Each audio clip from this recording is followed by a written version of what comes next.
everybody, Captain Happy here, and I'm bringing you the second installment of Space Battles. I don't think I was going to do this, but I ended up kind of finding a formula that I liked as far as playing the Space Battles, and I know it's just an April Fool's event, and it's not going to last forever, so doing something more on a how-to or informative sense isn't, it's a little bit pointless, but for any of you out there doing this for the reasons I am, which is to try and earn yourself a legendary mod, this is kind of helpful.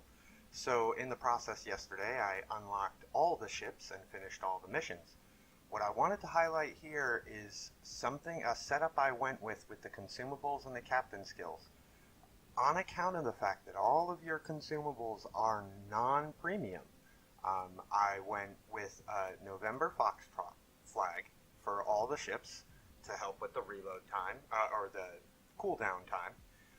And then also with the captain skills. It's actually kind of nice you don't have to worry about AA, because it opened up, 4 points potentially, where you could go with High Alert, which reduces the cooldown for your damage control, and then Jack of all trades, which reduces the cooldown of all the consumables, but then adds another 5% onto the damage control.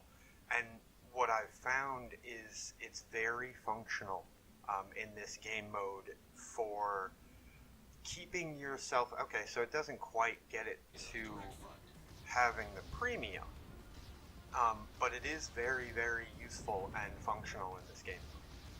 What I was going to do is I'm going to start with all this type of stuff, so you don't have to sit through the whole thing. This is another longer video where I recorded live gameplay, but I'm starting with a couple highlights from me and my Alldestroyer, because I gave the Paris a shot and I didn't hate her, but holy cow, is the Alldestroyer where it's at as far as battleships goes. There goes one cruiser, and he had beached, it's too bad for him, mistake on his part, but advantage for us. I don't know, I haven't looked into it, but this ship is modeled on the Grosser Kerfers, and there is absolutely no way the Kerfers guns are as accurate as they are in this version of it. This is a bad example because all the targets I'm shooting at are inside 10 kilometers. But playing it more in the Space Battles mode, the accuracy even at long range is very usable. So I don't know, I'll check that out when I'm done here and see what the deal is there. I lined up a couple of clips here just showing kind of the power, and these were actually some of the first games that I played in the Alldestroyer once I unlocked it.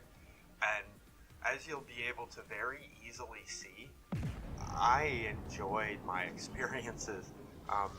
Now the one thing I'm going to add on a little bit to yesterday, and this has been... Goodbye, Zaya. This has been a grievance of many, and even myself. I had a run there yesterday, I believe it was, where I couldn't seemingly win a game. It was kind of ridiculous. And I have to restate something I said in my video yesterday. I have this sneaking suspicion that there are a tremendous amount of people playing this game mode in these ships that have no idea how to play the ships, or they don't have a Des Moines, they don't have a Minotaur or whatever it is, and the end result for someone like me has been kind of nice, because watch this here, a Galaxy or a Des Moines, and completely ignorant of me being on his flank. Yeah, so it makes it enjoyable for me and for other people. But the flip side of that coin is when you're on a team of a bunch of people like that. Now, before I go any further, it's freaking Space Battles. It's an April Fool's event. to be taking this game mode seriously is to be doing it wrong. You're supposed to just kind of be running and gunning and having fun and laser beams and stuff like that. And I think for the most part people are doing it that way. And I don't mean to give the impression that I'm being critical of players who don't have these ships and don't know how to do it. Oh, what are they doing? No. This is a nice experience, in my opinion, for everybody. You just have to be mindful of your team, and unlike randoms, and you can certainly argue that in randoms it is not wise to assume your teammates are going to do what they're supposed to do. It's even less so in this battle mode, without question. So I went over just briefly, and I'll retouch on it again super quick, that I found a nice formula to compensate a little bit for the fact that all your consumables are non-premium. You can make up for it a little bit with the captain skills, and I've actually I found it to be very, very, very useful. Now, the other thing that plays in significantly, at least into the two different battle modes that they offer to this point, I think I have lost only one game, and actually in the next couple highlights where you'll see me in the cruisers that I didn't cover yesterday. Every single game except for one, where at the very, very, very beginning of the game, I, as politely as possible, ask my team to not push too far out on the flanks. Every single one except for one game we've won. So that seems to me to be a very strong tactic, or something for you to keep in mind, and maybe remind your teammates to keep in mind too. And you'll see this first game here is in the Centuryhawk. Now, these replays, I just kind of did. I turned on the recorder and I jumped into battle, so, don't expect them to be monster games or crazy or anything like that. They are solid, they're both wins, but I believe it's in this game that I get myself into a pretty hilarious predicament. But these battle modes seem to end very quickly, and because of that, if your team decides to flank, and see, here I am now typing it out in chat, if you get 3 or 4 ships, and especially if it happens on both flanks, that push out way wide, in randoms that can work. Heck, even in epicenter mode in randoms, I've seen it work not unreasonably well. You don't need the Capts to win, as long as everybody is on the same page and everybody carries their weight. In these modes, I'm not sure if the points tick up faster or what it is, but it does seem to me like these games end much quicker than normal randoms. And to that end, if you have multiple players on your team push out wide to the flanks, so I mentioned before that every time I typed it out, with the exception of one, it has resulted in a win, and it's been a really, really, really high win rate.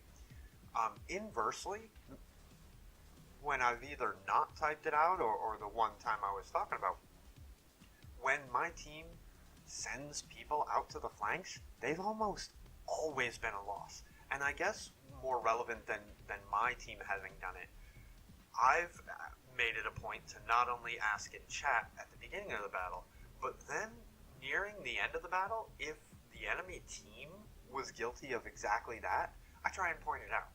And again, not to be harsh or critical or anything of, well, I guess critical, yes, but not to be overly harsh of the enemy team, but just simply to highlight to everyone on my team, see what happens. Like, like the enemy team is about to lose because you see 4 or 5 of their ships way out on the eastern or western flank.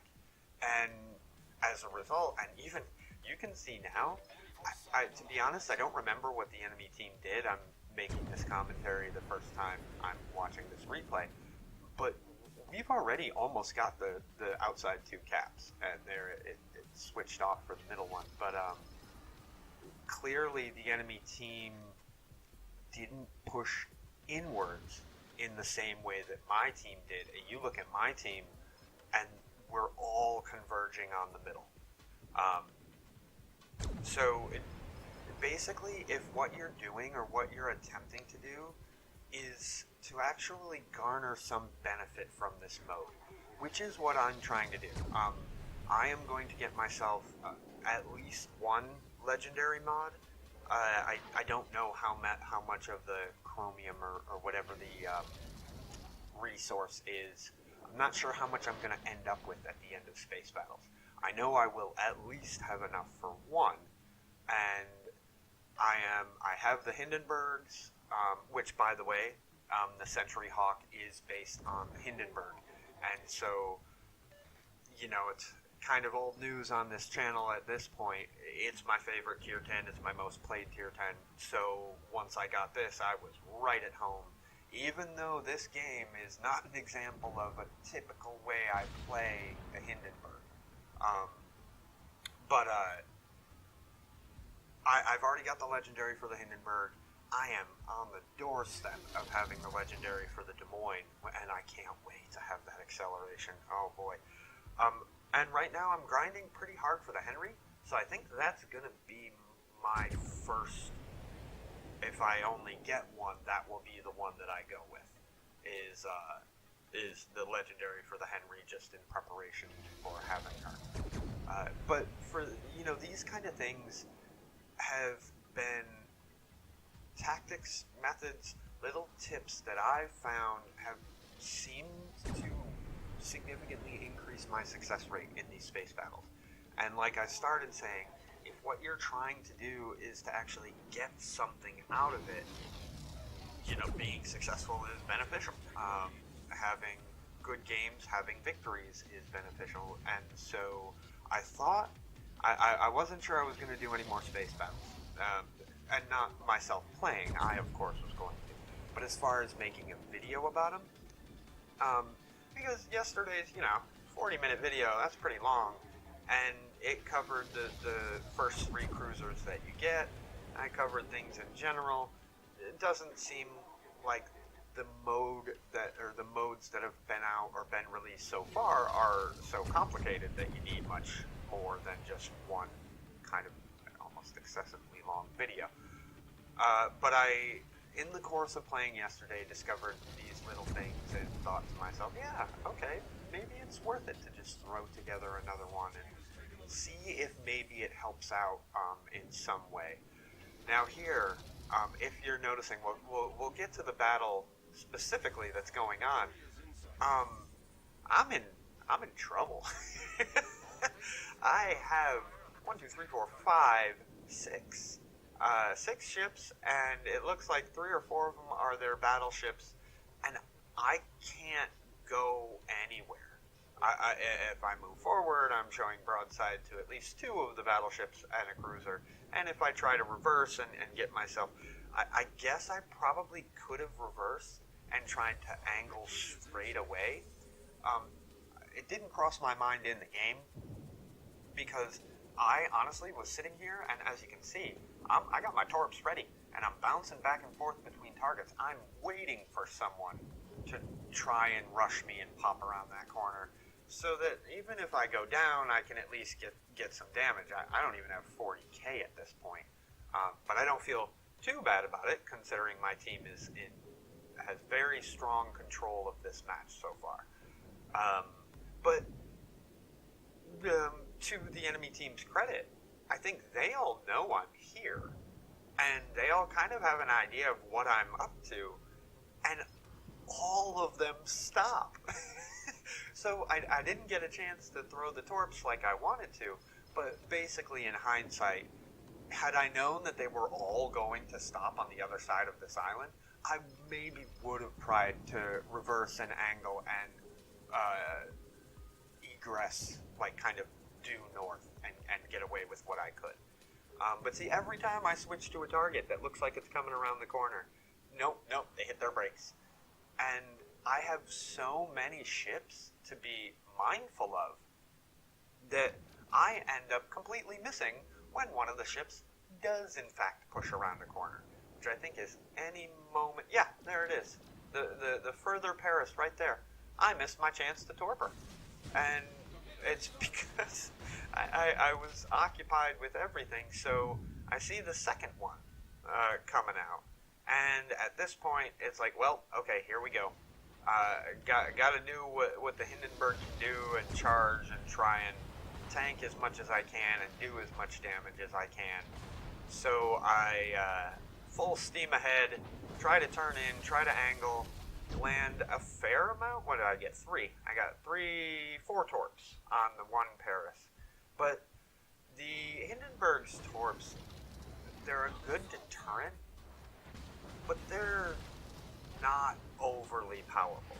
So here, it is very much the self-sacrificing moment. I knew I was going to be pulling a Notzer, but I kind of wanted to, considering I knew I was going to die, and I wanted to get the second set of torps off. Now, I'm not going to hit on that first set, but what it did for me, and not that it does any good, is it forced that first Paris to continue sailing beyond that island so he couldn't get his guns on me. And like I said, it didn't do much. However, that second set, am I going to get one? Yes, I got one. I got a flooding, and that is a perma-flood. So this Paris has a little under 20k HP left, and he's taking some fire from my friendlies. Now, I really, really, really wanted him to take maybe one more salvo from someone, which wouldn't necessarily guarantee me of the kill, but would guarantee the kill. And so now at this point, he drops off detection, and so my eyeballs go to my damage ticker. And flooding. Now, what I didn't do in-game, I didn't take note in my mind of the amount of HP he had left, because I knew he burned a heal. And look at that. It stops. My flooding stopped at when that Paris had 175 HP. Yeah, so I didn't get the kill, and I throw a comment and a compliment out there in chat. It was about as close as I've come, but 124k damage, not bad, and a very decisive victory. Not to mention the fact, for what it's worth, as a one single ship. Now, I think that galaxy that's there now, I think he was behind me for a lot of that time. So maybe it wasn't just me on my own. However, me being in the position I was in, if I wasn't the entire reason, I was a significant influence on all of those enemy ships stopping where they did. And they didn't feel like they could push. So, I did decent damage, didn't get a kill, we got the win, and I'll take it for what it's worth, and whether I'm right or wrong, I'll make myself sleep better at night by saying that my position and my sacrifice played a major role in our victory there. So that was the Centuryhawk, based on the Hindenburg. As I mentioned before, for obvious reasons, it's going to be one of my favorites, and it certainly has been. Not to mention the fact that they seem to be very rare at this point in these space battles. So it's kind of nice to be rolling around in a ship that either not many other people have, or at the very least not many other people are playing. So next up is going to be the only other cruiser that I didn't cover in yesterday's video, which is the Aurora. And the Aurora is based on the Moskva, a ship that I don't have. Once again, you see, I went with the same captain skills, well, not the same, but with those same 2 captain skills to help with the reload time, the cooldown time for all the consumables, and in particular, the damage control part. So, now the other kind of surprising one, I didn't go with any 4 skills here. You don't need any of the AAs.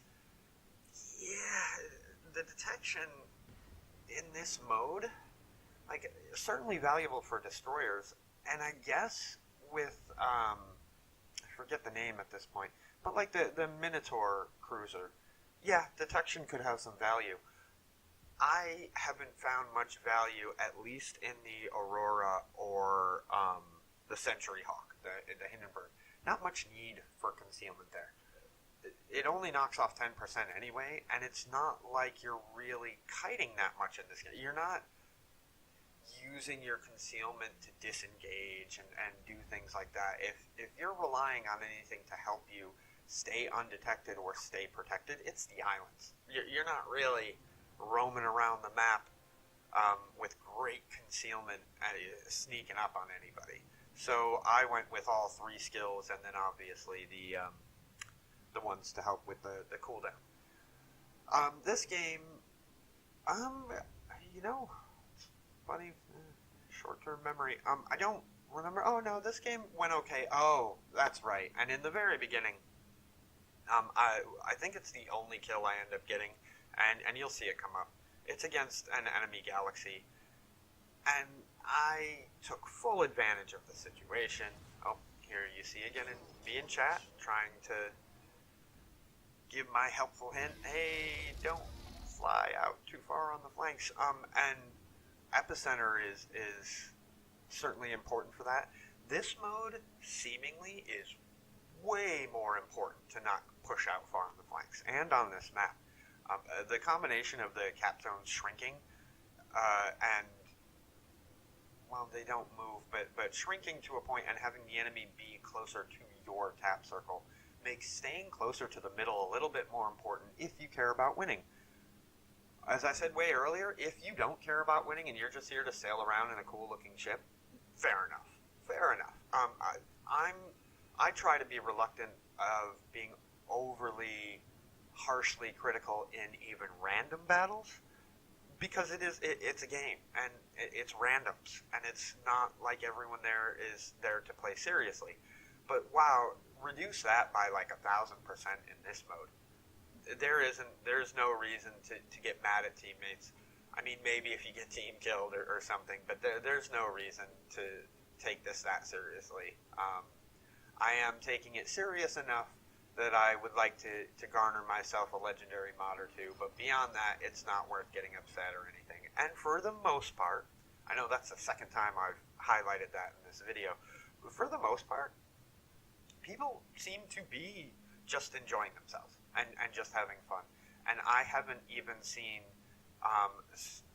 so this is a great example here, and I don't know what maybe happened in the enemy's chat.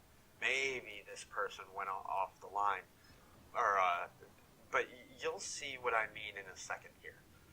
When this enemy galaxy pops up, and for the life of me, I knew something was weird, and I'll talk about it when he does pop up and when you're able to see him for the first time, because I think it should be pretty obvious to everyone watching that something isn't quite right. But whatever isn't quite right, if I can take advantage of it or garner any benefit from it, well, hooray for me. So, the other part I did want to mention too is about, not taking it seriously, blah, blah, blah, blah, blah. This is not the only mode that is going to come out. They're going to have another couple battle modes. And I mentioned in the other video the one I'm really excited about, and if I do cover one more video... Alright, so really quick segue. Here's this galaxy. Anyone notice anything weird? Particular about maybe the way this ship looks? Not looks aesthetically. But it looked to me like he was listing pretty heavily to starboard, yes. So that to me, and I get a couple citadels off it, hooray. But that to me said, okay, is he stuck on a teammate? is there some other ship there? Like, what would be causing him to list like that? And not only list, but be darn near stationary. Which, at this point here, I kind of like, okay, he's not listing anymore. There's no way he's going to just sit broadside, right? Right? Like, no, he's gonna start moving forward, and there's the reason. He and his friendly Norma made contact with each other, and it appears as though one of those really annoying things that can happen in this game, where sometimes you'll run into a friendly ship, and you'll kind of slide off. There's another Citadel, and I'm gonna eat him alive because he's there. I'm able to shoot at him. Not really able to shoot anything else. Let's get myself 50k damage and a kill real quick. But it looks like this was one of those times, and I've had it happen to me, where you run into a friendly ship, and it's almost never intentional. I say almost never because I've given some low taps to some clanmates from time to time. But most of the time, you'll just slide off. He'll keep going his direction, you reverse, or you switch it up in some way, and your ship's kind of just slide off. But every now and then, you get almost legitimately stuck. Like, nothing you do, no direction you go, no direction he moves, seems to unlock the part of your ship from wherever you made contact with their ship. And it looked like that's what happened to him in this case, unfortunately for him. So what I was saying about taking it seriously, I don't know what an enemy chat is. Maybe he's just tearing into the friendly Norma there for whatever. But there was nothing said in universal chat. It probably is one of those things where, maybe my assumption is way off here, but I'm kind of assuming is, yeah, that sucked. Oh well, back to port and let's load up another one. So anyway, that was that situation, which I thought was kind of funny, but certainly, funny for me.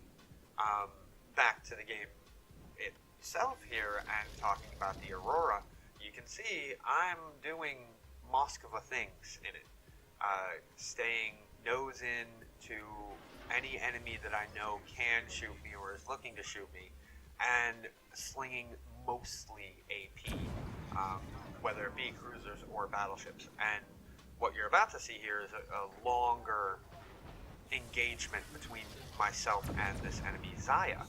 I am completely okay with not trying to duck into cover so much, because for the most part, keeping an eye on my priority target indicator. That Zaya's actively shooting at me. So I know as long as that indicator stays at 1, it's only the Zaya shooting at me. And though she's broadside and slinging HE, which, can be dangerous, what you will see here is, well, she's broadside and slinging HE, and already the trade is kind of going my way. So I don't have any real fear of just continuing this engagement. Just sticking it out, keeping my nose pointed, keeping the AP coming. She gets a double fire, so I put that out and I pop my heal, and very clearly I've got her down lower than half HP, and I don't know. I mean, yes, I've used a heal and everything, but I mean, I don't know if I've lost altogether 10k HP in this engagement. So very good trade, but that being said, not altogether unusual in this kind of a matchup. Moskva versus a Zhao, and then she gets nuked. Now, again, perhaps I am taking some credit unjustifiably here, but her engagement with me kept her focus on me. And I think she started to angle her bow towards my ship at that point, not being mindful of what she was opening up her broadside to.